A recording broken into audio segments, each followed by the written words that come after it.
Thank you, Shabri. This is the rowdiest data group I've ever spoken to. Let's see if the clicker is working. Oh, nice. OK. Wow, it's bright. So let me start my clock so I don't go over time. I'm not going to give my stump speech for SAGE, but I will start by saying we're a nonprofit biomedical research organization based in Seattle. And what we're trying to do is to take science from a radically inefficient 20th century set of processes and try to make it suck less, right? We want to have the actual research science process to work better. And a lot of that deals with moving on to technology platforms. But that comes with real issues of data and also with real issues of power. And so I wanted to start by thinking about the way that power in the sense of data is shifting away from the traditional medical system. So the doctor used to really be the arbiter of data and power because you had to go to the doctor to get turned into data. And what's happening is that through our phones, we can increasingly be the arbiters of our own data. We can decide whether or not to take a survey. We can decide whether or not to authorize access to our medical records. We can decide whether or not to sign up for a DTC genetics test. We can even enroll in medical studies through our phones.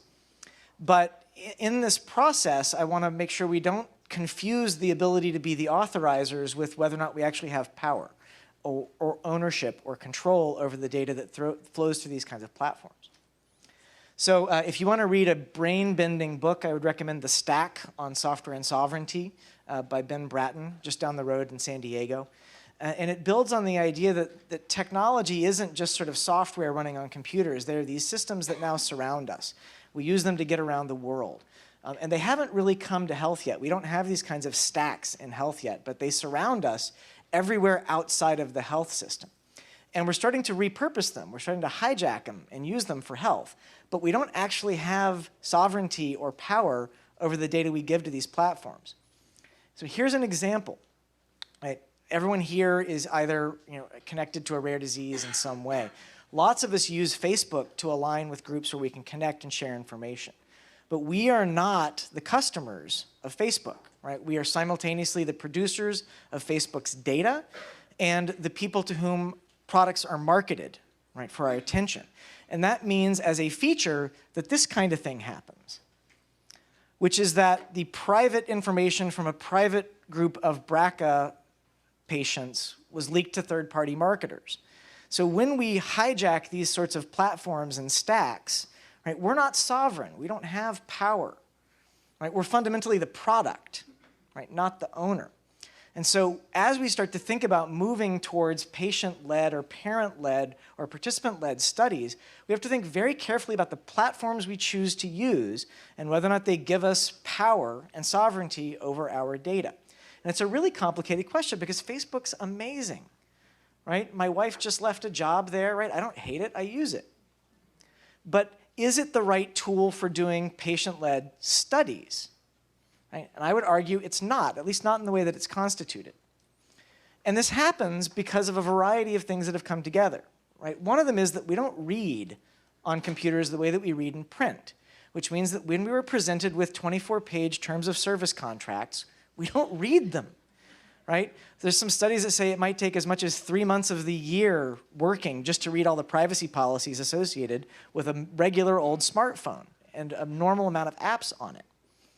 And physically, if we try to read those, we don't even read the same number of words that we do in print. Whether you look at it in terms of time or in eye gaze fixation, we think we've read everything, but we haven't, at least not compared to print. Plus, that's led to a culture where we just click accept on the terms of service. Right? So this is my favorite one. This is one in which people gave up their firstborn child for free Wi-Fi. Right? There's another one where you sign up for 1,000 hours of cleaning sewers in London. Right? This is a study that has been replicated. Right? We click OK. And so embedded in these sorts of choices are things like rights grabs. And so this is in copyright space, which is where I came out of. So this is one of my favorite examples when quietly, right, the terms of service for Instagram changed so that Facebook owned the rights to everything you upload to Instagram, and if their use of your photos causes problems, you're financially responsible. Right? This is an update that you click OK on. And this is culturally normal outside of the health system. So when we reuse these stacks and these systems and platforms for health, we're subject to these kinds of terms of service. And I would argue that's not the deal that we want. right? What I'm winding up to in terms of the takeaway is that I think that we need to be running our own clinical studies, our own observational cohorts, and we need to make sure we interrogate the platforms we run them on so that we have the right to both send that data to researchers like Daniel, who's one of my favorite humans in this space, but also to interrogate those with the kind of questions that we care about without exposing that information to commercial marketers as a payment for using the platforms. Because this is just how it works, right? Google is running its own medical study, right? I'm a chronic Google user, right? Not a Google hater. I like working with Verily. I work with them on multiple projects. But Google's business is not to help you. If they can help you as part of the process of doing their business, then they're happy with that. But fundamentally, you're putting your data into a stack that is governed in a radically different way than traditional medical research. And I don't think that we should be running everything the way we run traditional medical research, right? There's lots of problems with it. But I also don't think that we should necessarily be moving over to the consumer data and technology model without questioning it. Because the network effects of Google and Facebook and Twitter and LinkedIn, right? I think a lot of us know that those aren't always great, right? Bots, right? Interfering with our politics are not something we necessarily want brought over to health, right? And these are the sorts of systems that anyone can run because it's so cheap to generate those sorts of things. So we need to be interrogating who's governing and who is sovereign. And there are very specific questions we can ask, like, do I get my data back? Do I have the right to ask questions of the collective data or not? Will my data be used for marketing purposes? And if you can't get a clear answer, that's something that we should be thinking about. So I try to not be negative the whole way through. I'm actually a really optimistic person. It may not show. And there are ways out, right? And I think one of the reasons we're where we are from a platform and a stack perspective is in many ways that you have this sort of unique combination of an explosion of technology, government that's pretty slow at regulating, and when it regulates is pretty bad at regulating, right? And that's a feature that is the truth where whoever is in power, right? Government runs on agricultural speed. Technology runs on technology speed. And so I don't think the solution is hoping for legislation, although I think legislation would help. I think the solution comes from taking charge ourselves to the extent that we can. And we can free ride on lots of the infrastructure that's available and many of the stacks that are available, but we have to be very careful in the way that we govern ourselves and the way that we negotiate the terms with those groups. So if there's one thing I want you to take away, right, it's this one, right? This is not, I'm not telling you to freak out and delete all of your social accounts, right? I haven't. But read the fine print and understand what you're signing up for and understand that you might read it differently. If you really need to, print it out and read it, because you will physically understand it better if you print it out than if you do it digitally. And if you're in charge, which is what I would recommend, if you have a foundation or a registry, run your own study if you can, or at a minimum, take enough rights to be in charge of the consent process, because you can do things, right, like address literacy. You can do things like address ethnicity variations in comprehension, geographic variations in comprehension, income variations in comprehension. I'm part of a study called the All of Us Research Program, which I'm very proud of. Its goal is to enroll 1 million people across the United States and study them for a decade. And the vast majority of those people need to be populations traditionally underrepresented in biomedical research. Right? This is an obligation. And so 1 out of 3 Americans reads at a basic or a below level. If you run a consent form, an average consent form through a reading analysis, it almost always comes out at a graduate school level. This is why we don't understand medical studies. But the same tools that are available to the stacks from a design perspective are available to us from a design perspective. And they work. So we can do things like redesign the consent from being a really long document to being a batch of videos. We can apply things like quizzes, not to test people and keep them out of studies if they fail, but as a secondary reinforcement teaching tool. And what you get, right, so this is interesting. What's the purpose of the study? Is it to give medical advice and treatment, or is it to help people make discoveries about health? This seems like a basic question that you should understand going into a medical study, right? Out of the systematic reviews that are available, only 2 out of 5 people get this question right, normally. So 60% of the people would answer this question wrong, right, as a rule, right? We're in the low 90% correct. right? It's doable. It's possible, right? Informedness is actually possible, but you have to make it a priority. And all of the stacks are going to push against that. They're going to say you're creating friction you don't need. And all the scientists are going to say, I've never done it that way. I just grabbed the consent form out of the folder. But it's incredibly possible to reuse these kinds of technologies to make people more informed, right? But then you have these funny conversations where people say, well, I'm seeing people drop off. And you're like, yeah, that's what informed consent means, is some people are going to say no once they learn the details. But having that awkward conversation is as important as reading the fine print. And this is sort of the last takeaway, which is, a lot of the talk in this space is around owning data, right? And I have a lot of very sort of nerdy legal critiques around why property rights are not necessarily the best way to think about this. But at a general rule, I understand where it's coming from, which is the desire for sovereignty, right? Going back to where we started, is if I own it, maybe I have some rights over it. And right now, I don't feel like I have any rights. But it's all bundled together because the data isn't that useful without the stack and the platform that turns it into something. And so the reason that I advocate for running your own study when you can, even if it's just a simple cohort study that you use an app for and you maybe only do surveys with, right? Owning the study is much closer to owning the pipes. Because the reason you have these issues with Facebook and Google and other systems is that they own the pipes the data goes through. So they can watch the data, they can learn from the data, they can aggregate it with other things that are going through the pipes. And if we can start to get to a culture where each rare disease group owns its own study, uses a common technology platform, practices good informed consent systems, all of these things are available. They're all almost commodities at this point. But we're not putting them together. But if we were to do that, then each foundation would have the ability to take a God view, right, and start to extract knowledge from the collective data, right? And we'd be able to bring one rare disease next to another rare disease technologically, because this is what happens inside a stack. This is why Google can learn. This is why Facebook can learn. But as long as we are fragmented, we can't learn the same way. But we're not ever going to be a giant corporation together. We're all different. We have different goals and different diseases we want to look at, different conditions we want to investigate.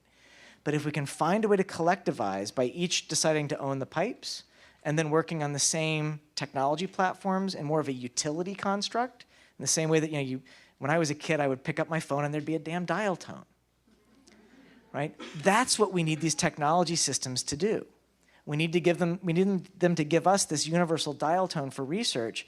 And instead of sort of surveilling us and then selling back to us, just let us do our work and let us combine when we need to combine. But if we don't demand to own the pipes from end to end, from informed consent to the cloud infrastructures to the analytic systems, this is not going to be achievable outside of one of those closed stacks.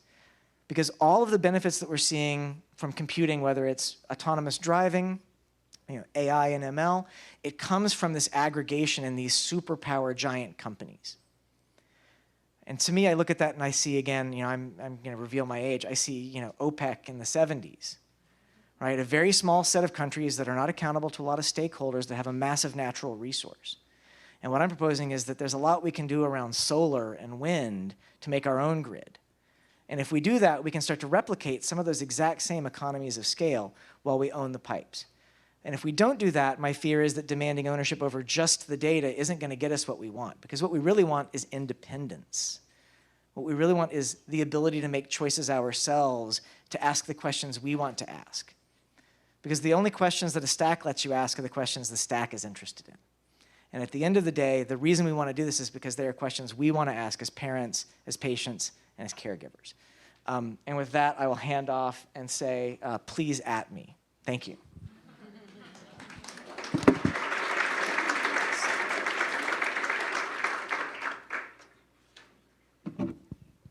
Thanks very much, John. And I think the plan is for us to have questions right at the end. I'm Daniel MacArthur. I'm, as was mentioned earlier, co-director of Medical and Population Genetics at the Broad Institute. I'm delighted to be here, of course. It's great to have the chance to be here and in such a crowded session discussing data.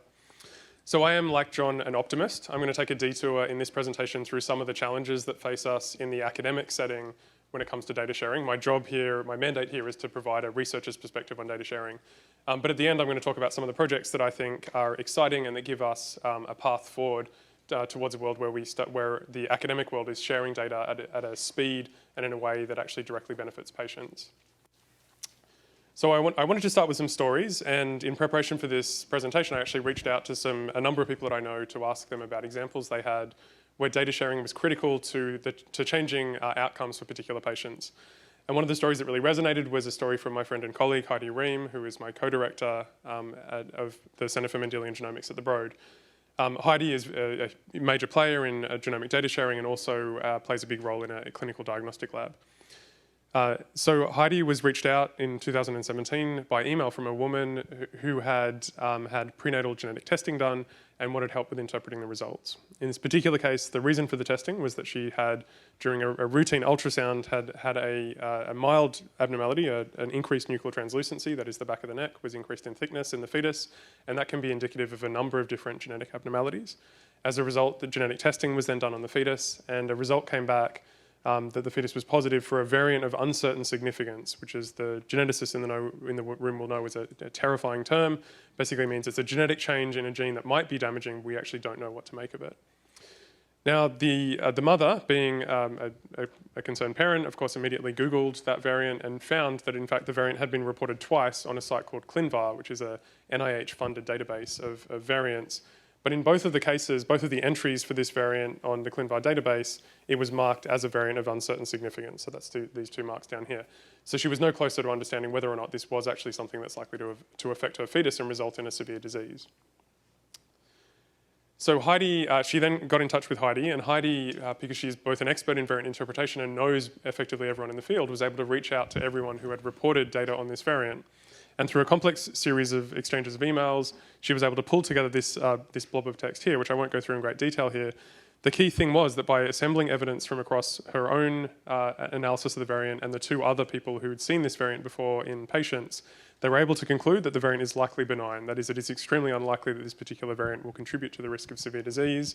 That result could then be returned back to the mother, who elected to then continue with the pregnancy and had a healthy child. So this is, I think, a great example of a case where a very different decision could have been made depending on the outcome, and where data sharing was absolutely critical to making this work. But a second lesson, I think, from this is just how clumsy the current systems for data sharing are. In this case, this only worked because Heidi was able to reach out to the individuals in question because she knew the space.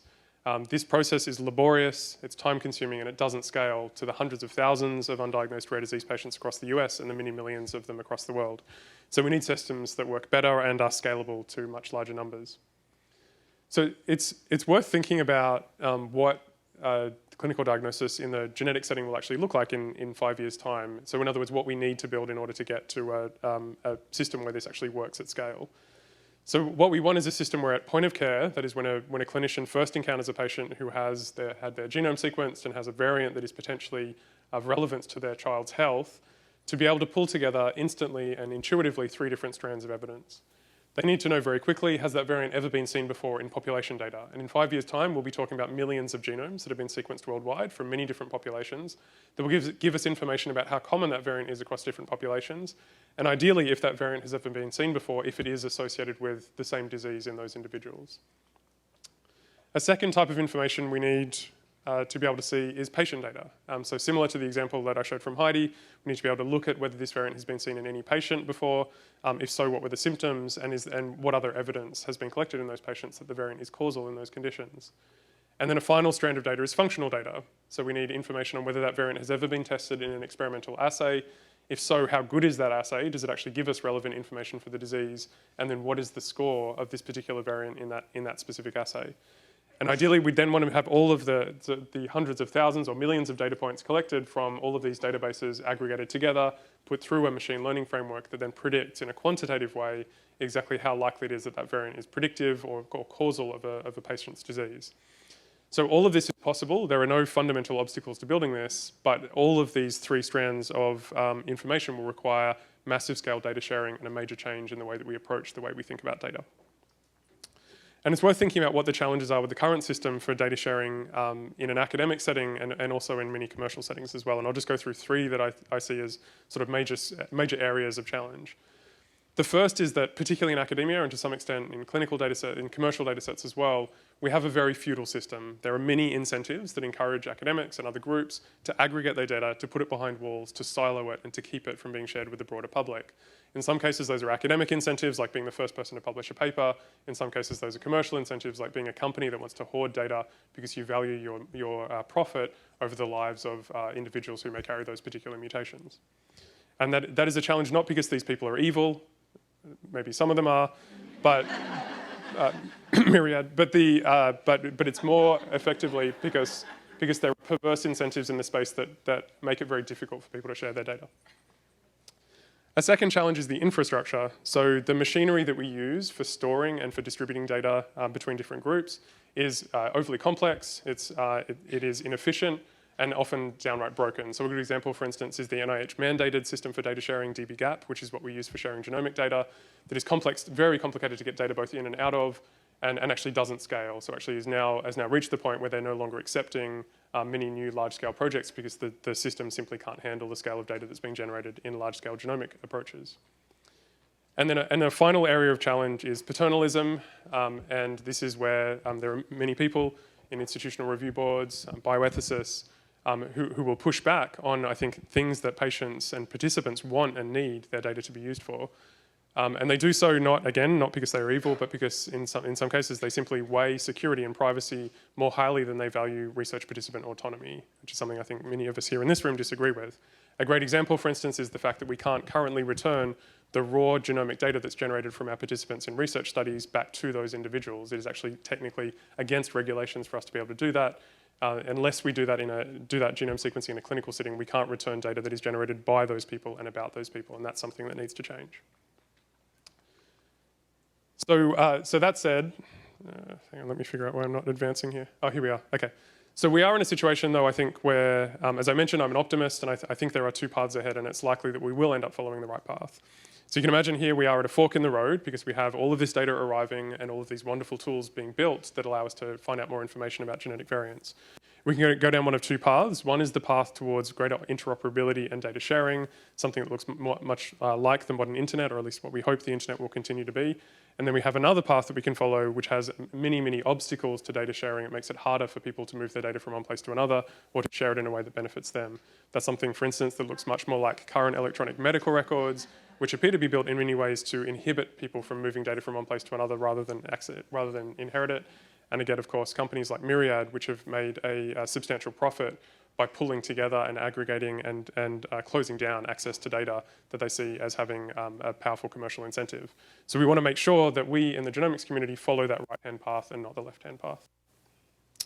So again, I'm an optimist, and I think we are moving in the right direction. I wanted to finish just by mentioning a couple of projects that I think are moving in the right direction, including, selfishly, a couple of projects that we're working on. So one of the projects that I've been really excited to watch and use over the last few years has been Matchmaker Exchange, a project in the rare disease space that allows researchers to put in a gene that they've discovered as a candidate novel disease gene in a particular family, and then send that out through a network of other researchers and find other families who've also found mutations in the same gene. This model has been extremely successful, although complex to set up.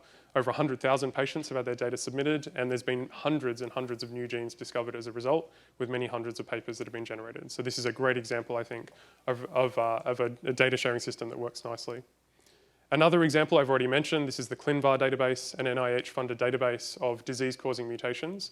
So built with, funded by the NIH and driven in many ways by Heidi Rehm. This allows individuals to access data. This allows individual variants and the evidence supporting those variants being disease-causing or not to be aggregated and put together into a single database and then accessed by clinical testing labs and by academic research labs. This again has been phenomenally successful. Over 700,000 submissions as of September this year for over 440,000 variants, providing information that is critical for interpreting those variants, as we saw in the example that I showed in that first slide. In terms of access to genetic information about the general population, so moving beyond rare disease patients, we have resources like the ones that my team has helped to build over the last few years in collaboration with hundreds of groups around the world, like the Genome Aggregation Database, or GNOMAD, which provides information now from over 135,000 people with their exomes or genomes sequenced. Anyone can access the summary level data from all those individuals, all of the variants and their frequencies, and learn, and they can then use that without restrictions or embargoes. And then the final project that I wanted to mention, and I'm very excited about this at the moment, although it is in an embryonic stage, is a project where we're excited about in part because it involves a much closer interaction between us as researchers and the families and research participants. This is something we call the Rare Genomes Project. It involves, the workflow basically involves signing up at raregenomes.org. This is targeted at rare disease patients who have often gone for many years without getting a diagnosis. Our goal here is to provide these families with access to whole genome sequencing, analysis, and clinical diagnosis. So once families sign up and pass the inclusion criteria, they then consent through a video or phone call. We mail out a blood collection kit. They take blood at a Quest Diagnostics lab and then ship the sample back to us at the Broad Institute. DNA is then extracted, it goes through whole genome sequencing. We then perform analysis through a pipeline that we've developed there. We will perform clinical validation of diagnostic findings that we identify from whole genome sequencing, and then those results are returned through the patient's physician or through other routes if the family prefers. So this is something we've been scaling up over the last little while. We've actually just completed our pilot phase of this project. We now have nearly 200 families, so over 570 individuals who've signed up for the project. As you can see, these are scattered all over the world, and we've been collecting these samples now for about a year, and we're just beginning to return the first diagnoses back to families. So we now have seven diagnoses that are going through the process of clinical validation and return. We anticipate many, many more over the coming years as this project advances. For anyone who's interested in learning more about this project or indeed becoming a participant, one thing I should mention, given the topic of the session, is that a big focus of this project, and in fact one of the primary drivers for building this, is the fact that we can now share data in a much more rapid and open way than we could previously. So all of the data generated by this project will be deposited in a system called Duos. Any accredited researcher will be able to apply for access to that data. And then a matching algorithm is used to assess the data request with the permissions associated with the sample. And then finally, a data access committee that includes John as well as other luminaries will make sure that the researcher request is consistent with the permissions associated with that sample. So anyone who's interested in learning more about that project, please check it out at booth 114 here at the meeting. So I just wanted to finish by saying we do have these 2 years ahead of us. I, like John, am an optimist, and I think we will follow the right-hand path, and I look forward to treading it with many of the people here in this room over the coming years. Thanks very much.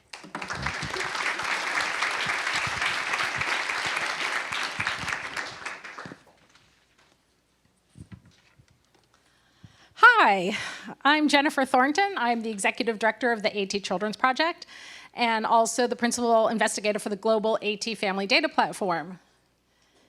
Kind of by default, I'll tell you about it in a minute. Really excited to be here today. So one day on my way home from work, the head of our board of directors, Brad Margus, called me and said, you know how we've been having trouble finding a registry that suits our purpose? We got down the road with several of them, and it turned out that this issue of data ownership always kept cropping up. How would we know that the principal investigator at the institution and the IRB would be reasonable? How do we know that they would quickly be able to grant access to researchers? How would we know that this was going to happen in the way we wanted to? So he called me and said, the decision has been made. We're going to create our own data platform. So I've been asked to come here to talk today as a case study so that you can all learn about our experience over the last couple of years.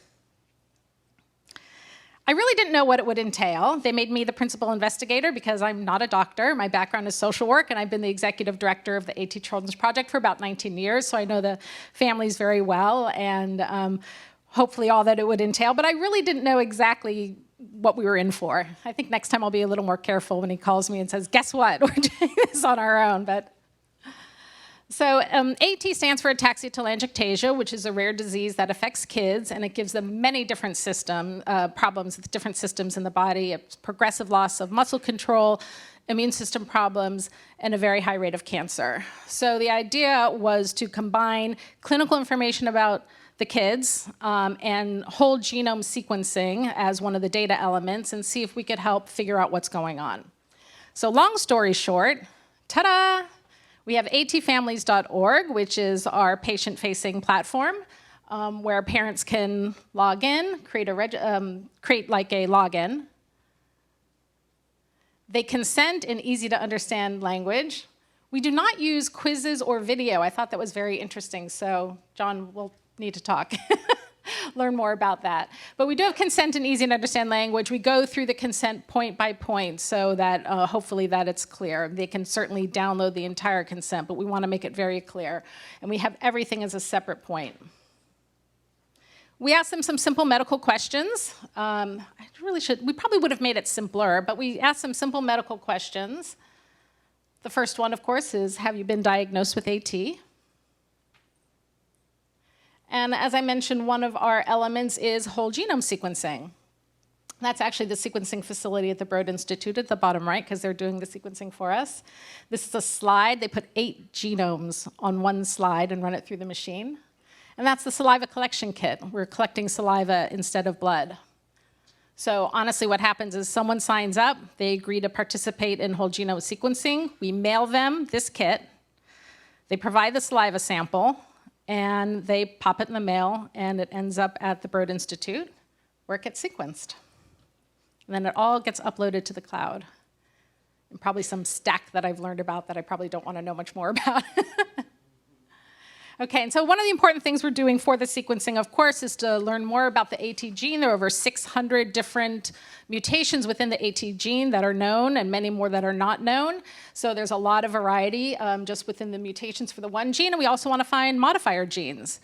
Why are some kids using wheelchairs by age 8 and others are not at 14 and 15? If we could figure out what is happening there, then those are going to give us our clues for treatments. Now we have 11 languages. This is one of the cool things about having created it ourselves. When we find out that someone needs a new language, we were speaking with emailing back and forth with a clinical researcher in India. Well, how many patients do you know in India? Just about 40. It's great. Would it help if we were translated into Hindi? Yeah, great. Let's do it. And this actually just went up the other day, so I'm super excited. So we're now in Hindi, and you can see all the languages on our drop down here. Now we have more than 300 patients in 27 countries. This international element was extremely important for us. AT is a very rare disease. We know of about 400 people who have AT in the United States right now.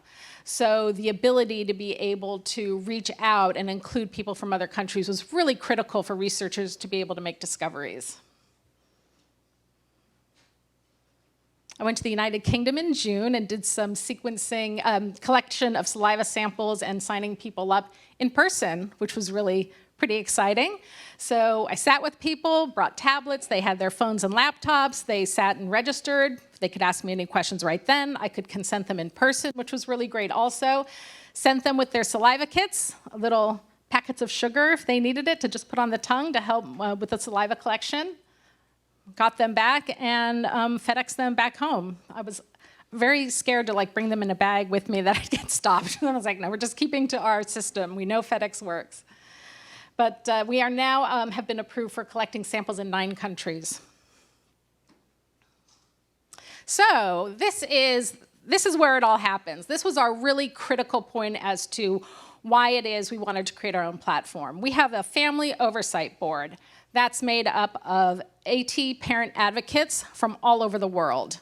And they go ahead and ask the scientific and medical advisors to serve as advisors and pick the data access committee.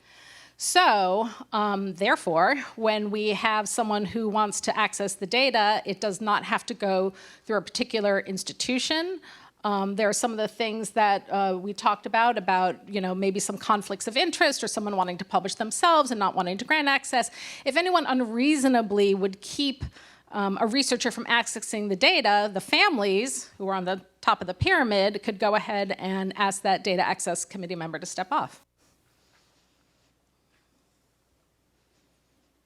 So, ta-da! Researchers are starting to access the data in the last couple of months, and that has been very, very exciting. So we're absolutely thrilled, and it worked, which was great. it worked, and they came to us, and they said, we want to access the data, and we are starting to give them data. Maybe I'll be back in a year and say we've got a paper published, or someone has an idea of a treatment from what they've learned. We're not there yet, but the whole logistical part about getting it up and running and getting people to participate, we got there. So we've learned a lot of different lessons. One lesson was that the families will participate. If you build it, they will come, and we did find that. And that was pretty great, because obviously we were concerned that we'd build it all and maybe people wouldn't register. So the families were all excited about it. Every single person that was able to decided to participate in whole genome sequencing. All the concerns perhaps that some people would have about privacy or not wanting their genome information on any kind of platform. They're all way more concerned about finding cures than they are about that. And everyone who could did go ahead and give their consent for the whole genome sequencing. And they're excited. So his family, they were on a road trip from Connecticut. They came to our office in Florida. And he wanted to drop off his saliva collection kit in person after he completed it. Yeah, it was a great day. He is just absolutely adorable. And then the other thing I want to let you know is the actual accessing of the data worked seamlessly. So one day I'm sitting in the office, just working away, and in comes an email that a researcher had found our link on our website for researchers, had clicked on it. We weren't expecting this access request, the other ones we knew about. Clicked on it, had submitted her idea of what she wanted to do, and boom, there it was in my inbox. It was like, oh, who is this? Where did this come from? And we sent it out to the DAC, to the Data Access Committee. We got all their approvals in, a couple clicks of the button to grant her access after that. And I'm telling you, it was days, maybe 6 or 7 days, and the request was granted, and she had access to the data. So it was pretty great. Yay! Thank you. It was very, very exciting. So I have a lot of war stories, and I'm not going to bore you with them. But if you want, I'll be here for the next couple of days. We can certainly talk about all the logistics. There are things like, if you have a lot of open-ended questions in your medical questionnaire, people will put identifying data in them. About 2% will put in their kids' names or other information. That we've learned. I don't know if I would use open-ended questions again. Languages have to be done by certified translators. So if you ask a nice parent in a country who offers to translate your information on your website, your IRB will not accept it. That was fun to learn that. Anyway, it's been like a lot of big learning curve. I said if I could just start a platform, 2.0, it would go a lot smoother. So there's been a lot that we've gone through, so I'm happy to talk with anyone about them over the next couple of days. And of course, I have to say thank you to all of our donors and researchers in the Broad Institute who we are contracted with to help make that platform. And of course, to all the families all over the world who help make this possible. Thank you.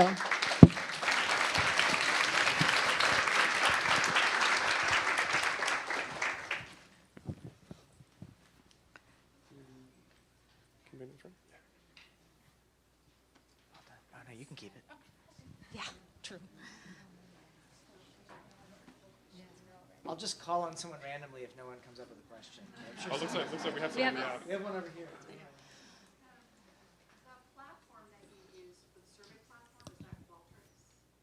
That we're using? No, it was designed and created for us by the Broad Institute.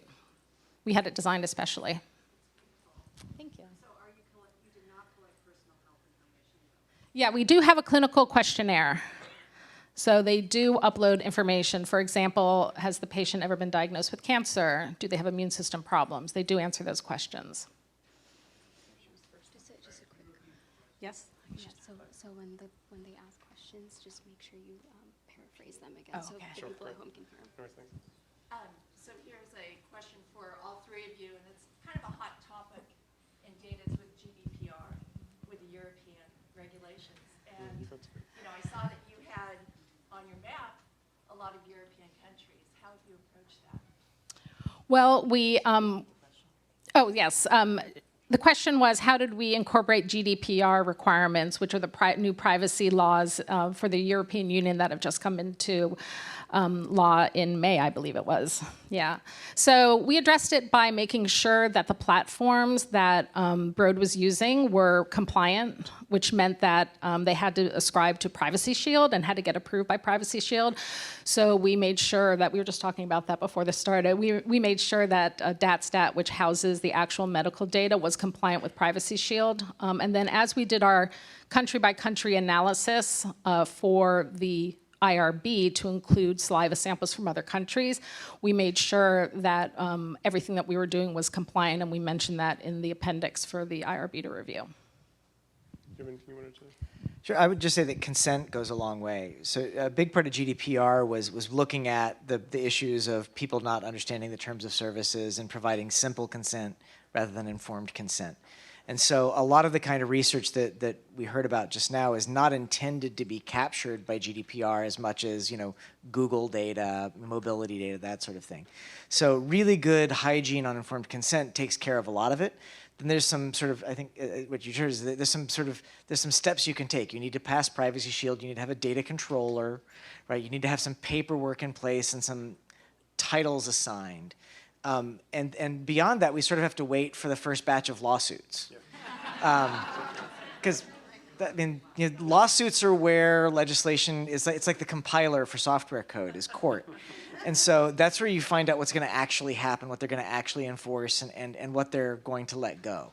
And so I do think that it's not going to be as traumatizing for medicine as it will be for social media.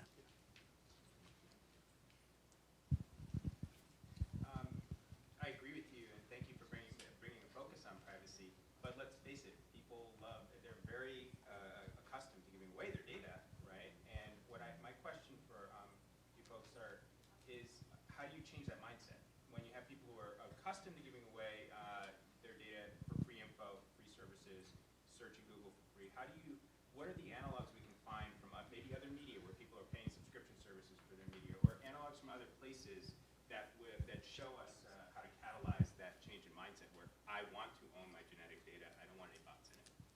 So the question is, how do we sort of change the mindset from where, the sort of contemporary social media where we give away our data for free, and how do we sort of adapt that? Do you want to go first, or? No, I was just going to say, with our population, everyone is so desperate to find a cure for their family that we had a few people ask, maybe 2 or 3, ask further questions about privacy than they found in the consent, and that was it. People really wanted to find cures, so they were pretty adamant that they were going to participate. Yeah, I think similarly, we're fortunate to have a highly motivated patient and participant population, so that goes a long way. The other benefit I think we have over standard, as John pointed out, terms and conditions clicking, is because we do the a proper informed consent process. In our case, it's remote, but through either a video link or a phone consent. That means we do have a long period of time to really explain it to someone to make sure they fully understand what they're getting into. And we've had very few families that have declined at that point, but we have had a couple who, when they learn about the data sharing provisions, have decided to opt out of the project, and we think that's fine. Yeah, and I think at a broader level, culture's changing. And so there's this sort of myth that young people don't care about privacy because they post everything on Facebook.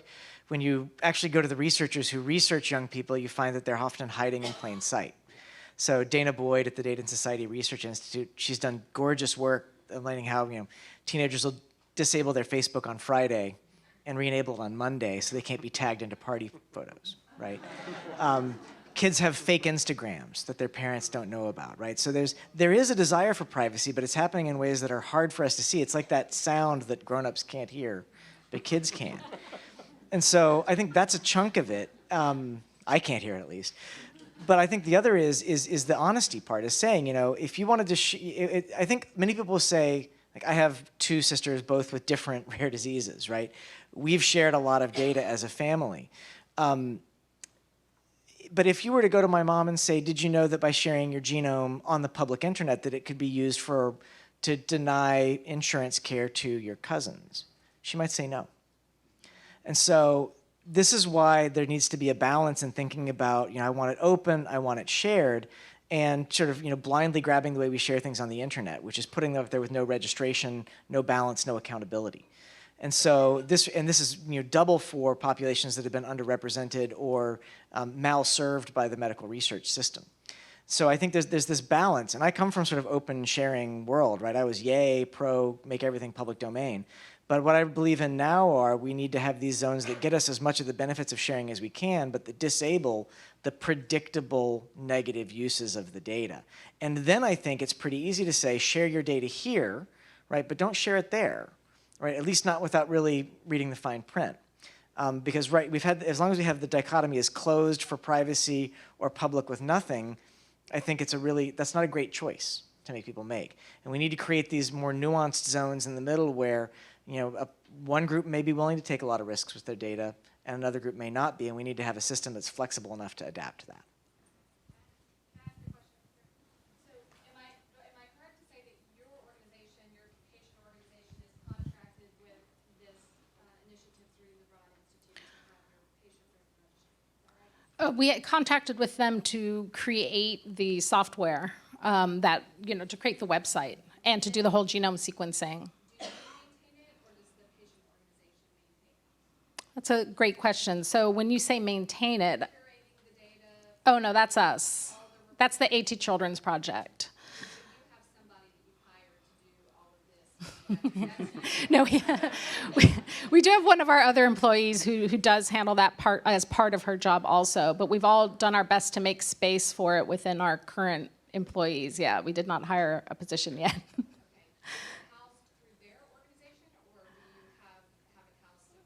Well, let's see. It's housed on, the actual clinical data is housed on a software company called DatStat.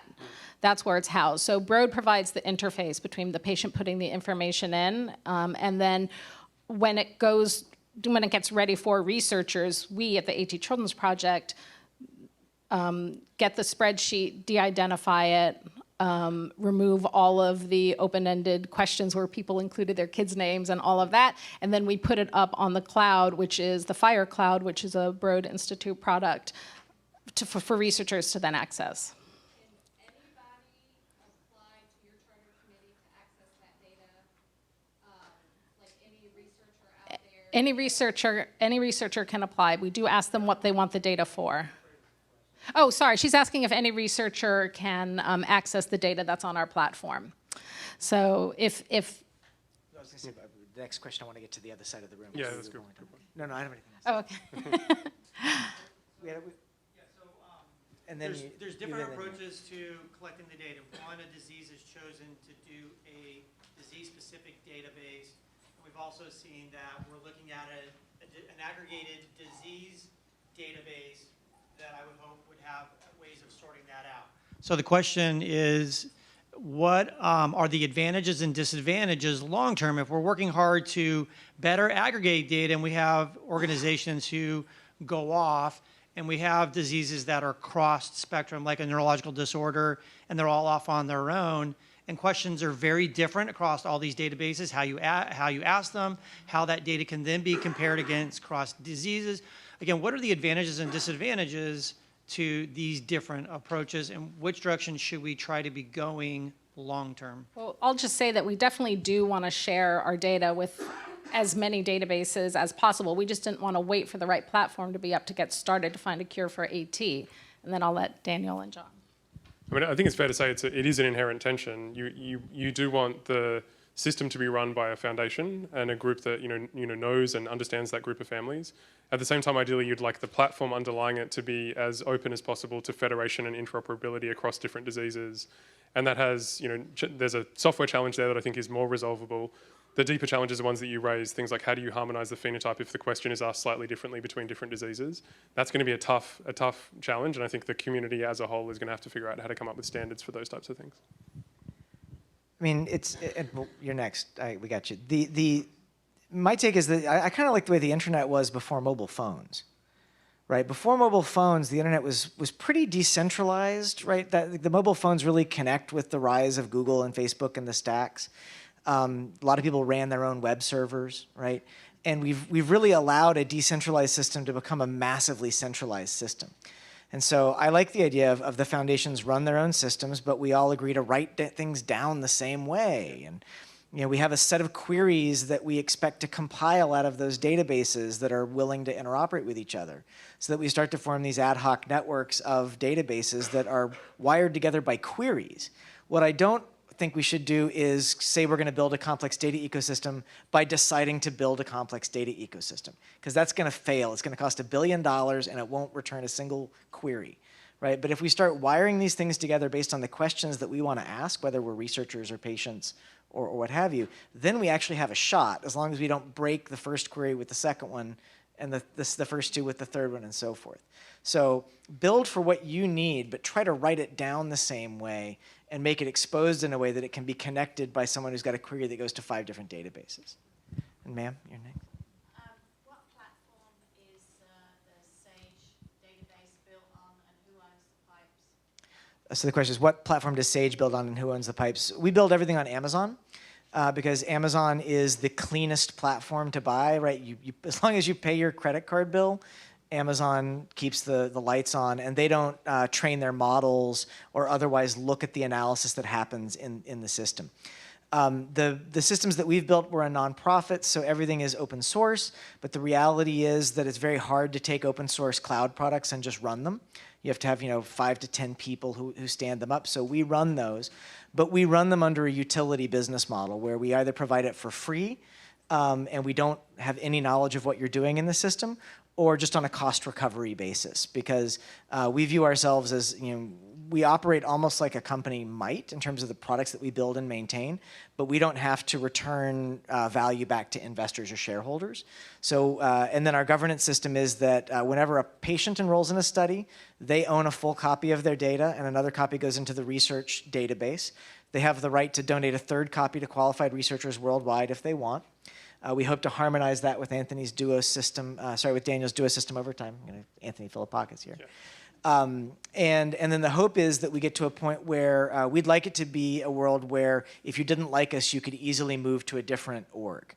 Because the key piece from an ownership perspective is can you take your ball and go someplace else the minute you want to and get the same functionality?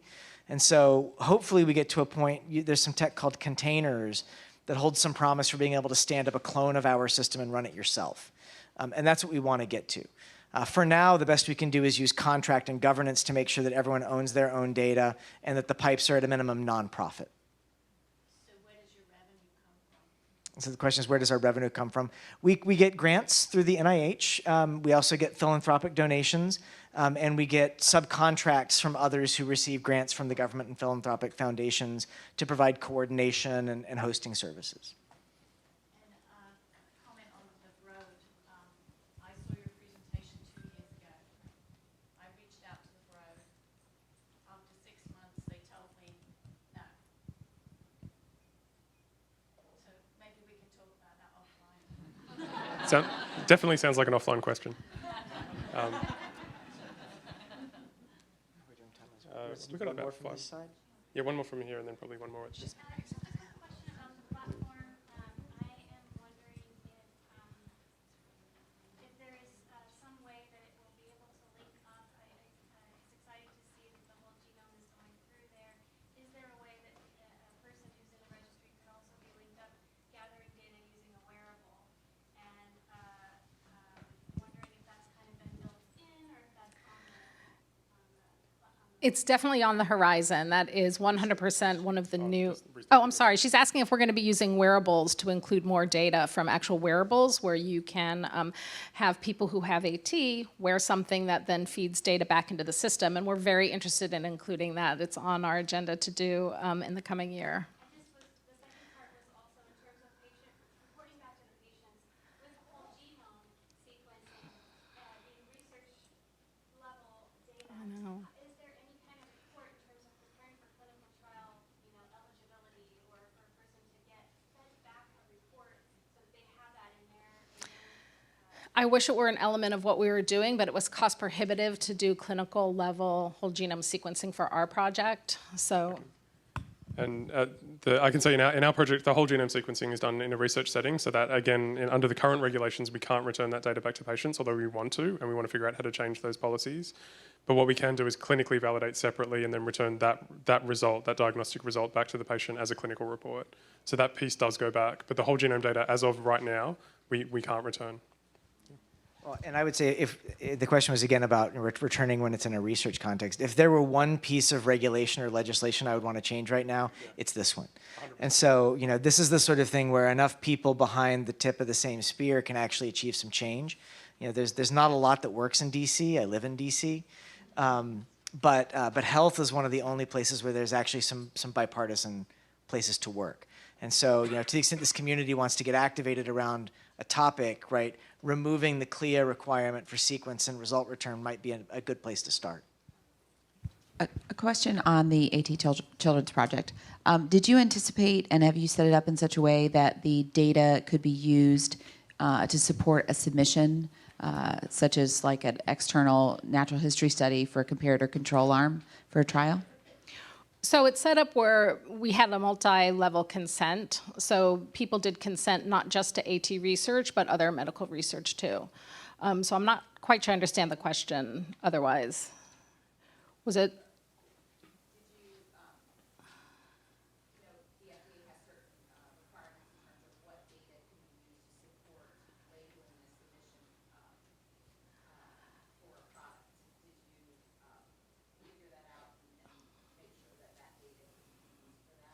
She's asking if the data can be used per the FDA requirements, and I'm sure that back when we did the protocol and consent that we did make those considerations.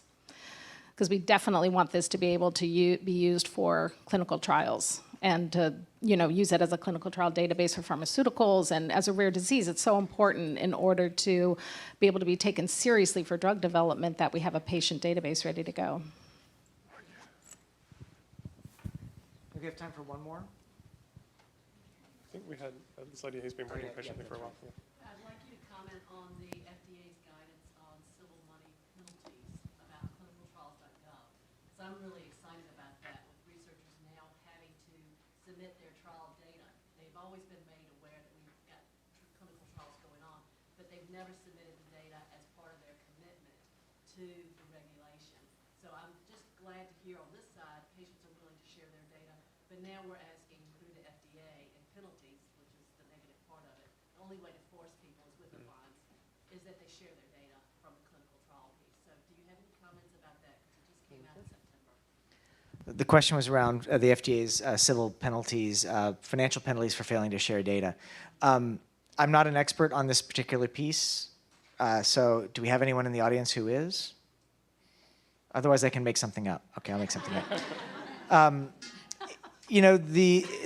spent a lot of time working on access to the scholarly literature, and similarly, when it was optional, compliance was around 4%. Once it became a mandate that was attached to funding decisions going forward, the compliance has skyrocketed. So my hope is that we would see something similar there. What I'm actually hoping for is that it gets used. Because a lot of the clinical data sharing that's happened has had a field of dreams approach where you build it and the researchers will come. And my hope is that we'll actually see some use come out of it, but the posting has to lead the use. So I'm hopeful.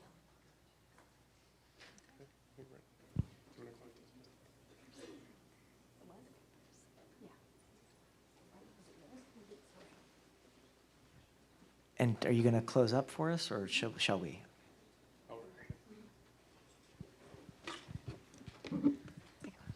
Okay, so thank you, Daniel, John, and Jennifer.